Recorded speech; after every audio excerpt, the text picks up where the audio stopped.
साबिक वज़ीर दाखिला व रुकन क़ानूनसाज़ कौंसिल मोहम्मद महमूद अली ने आज तेलंगाना भवन में मुनाक़िद प्रेस कॉन्फ्रेंस से खिताब करते हुए कहा कि वक्फ एक्ट में तरमीम दरअसल दस्तूर हिंद की रूह के मौक़िर है। मरकजी हुकूमत के मुजवज़ा वक्फ एक्ट में तरमीम दस्तूर की मुख्तलिफ दफ़ादार 14, 15 और 25 के उसूलों की खिलाफ वर्जी पर मबनी है। मरकजी हुकूमत की जानिब से पेश करदा वक्फ तरमीमी बिल खालिसतन मरकजी हुकूमत की बदनीयती पर मबनी है, जिसका मकसद वक्फ एक्ट और वक्फ बोर्ड को कमजोर करने के साथ साथ मुसलमानों में तफरीक पैदा करना है। वक्फ बिल में जो तरमीम पेश किए गए हैं, इससे औकाफी जायदादें तबाह व बर्बाद हो जाएंगी। उन्होंने मजीद कहा कि वक्फ तरमीमी बिल में वक्फ बाई यूजर को बर्खास्त कर देने की तजवीज़ पेश की गई है, जो कि दुरुस्त नहीं। औकाफी जायदादें अल्लाह की अमानत होती हैं। मुसलमानों की फलाह बहबूद के लिए जायदादों को वक्फ किया जाता है।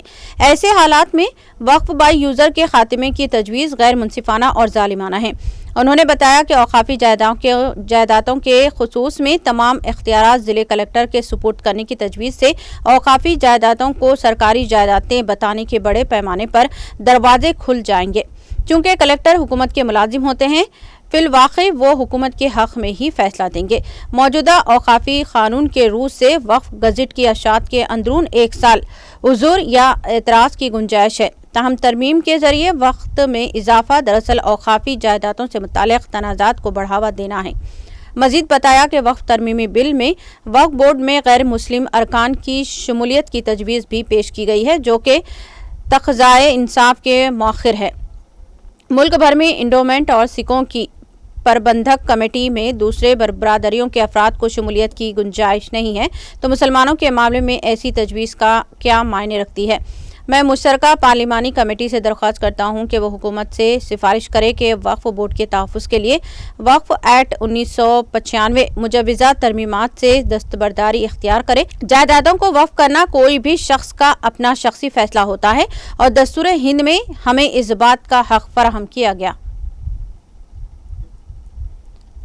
वक्फ बोर्ड हमारा असेट्स उंदी, माइनॉरिटी असेट्स उंदी, उनको बचाना हमारा फ़र्ज़ है और उसको बचाने के लिए हम आखिरी कोशिश तक करते रहेंगे। और हमारी पार्टी बीआरएस पार्टी के दौर में प्रॉपर्टी, ख़ास तौर से वक्फ प्रॉपर्टी बचाने में बीआरएस पार्टी ने बहुत अहम रोल अदा किया। केसीआर साहब जैसा तेलंगाना बनने के बाद वक्फ प्रॉपर्टीज़ को गवर्नमेंट प्रॉपर्टी की तरह ट्रीट करे, 22A में लाकर कहीं भी एक प्रॉपर्टी को कभी बेचने का मौका किसी को नहीं मिल सका। उससे पहले कांग्रेस के दौर में कई लैंड कोर्स बेचे गए, कैसे वक्फ बोर्ड प्रॉपर्टीज बेचे गए, खासतौर से दरगाह हुसैन शाह वाली है, ऐसा कई प्रॉपर्टीज में जहाँ भी मौका मिला बेच के वक्फ बोर्ड जा रहे हज हाउस बनाए। दरगाह, वहाँ की दरगाह खासतौर से आंध्रा की बहुत बड़ी 100 एकड़ ज़मीन बेची गई। तो इसलिए केसीआर साहब ने कहा कि वक्फ प्रॉपर्टी कोई बेच नहीं सकता, और अल्लाह की अमानत प्रॉपर्टी है, उसकी हिफाजत करना चाहिए। उसी के लिए हम लोग फाइट कर रहे हैं। हमारे दोनों चेयरमैन भी वक्फ बोर्ड के चेयरमैन रहे। उनके ज़माने में वक्फ बोर्ड की प्रॉपर्टीज़ को बहुत बचाया गया।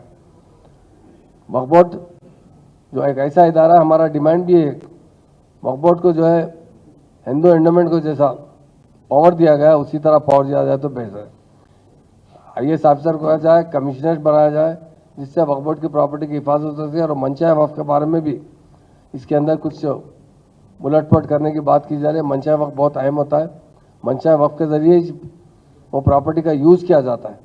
तो इसलिए आज हम लोग जमा हुए हैं यही बताने के लिए कि हमारी पार्टी का जो स्टैंड है वक्फ बोर्ड को बचाना है और अमेंडमेंट बिल के खिलाफ है। हम यही नुमाइंदगी करना चाहते हैं। और बहुत से हमारे उलमा हज़रात भी मिलकर चौतरफ कोशिश कर रहे हैं। सारे हिंदुस्तान में आजकल बहुत लोगों में नाराज़गी है कि वक्फ प्रॉपर्टी के बारे में गवर्नमेंट अमेंडमेंट बिल लाकर उसे बर्बाद करना चाहती है। इसलिए उसकी हिफाजत के लिए हम आगे तक जद्दोजहद करते रहेंगे। और इस बिल के अंदर, ख़ास तौर से इस बिल के अंदर जो भी अमेंडमेंट लाया जा रहा है वो हम उसकी सरासर मुखालिफत करते हैं। और हम यही चाहते हैं कि इस बिल की मुखालिफत करें और हमारे किसी भी तरह वक्फ बोर्ड डिपार्टमेंट को बहुत पावर दिया जाए। वक्फ बोर्ड को जो है कमिश्नरेट पावर दिया जाए, चेयरमैन को पावर दिया जाए, जहाँ तक हो सके वक्फ बोर्ड का प्रॉपर्टीज़ की हिफाजत के लिए सेंट्रल गवर्नमेंट और जी एक्ट बनाते हुए जो 95 का एक्ट है उसे भी कायम रखा जाए और उन्हें ज़्यादा पावर दिया जाए। यही हमारी गुजारिश है। हम सेंट्रल गवर्नमेंट से भी और खास तौर से उनके अलायंस पार्टी से, चंद्रबाबू नायडू साहब हो या बिहार के नीतीश कुमार साहब हो, उनसे भी हम गुजारिश करते हैं कि आप इस बिल में सपोर्ट मत कीजिए, ये बिल की मुखालिफत में बात कीजिए, क्योंकि आपके अलायंस से सेंट्रल गवर्नमेंट बीजेपी गवर्नमेंट बनाई है। और जैसा गवर्नमेंट बनी है पहले अटैक माइनॉरिटीज प्रॉपर्टीज पर किया गया, वक्फ बोर्ड पर किया गया, उसकी हम सख्त मजम्मत करते हैं, उस बिल की हम सख्त मुखालिफ होते हैं।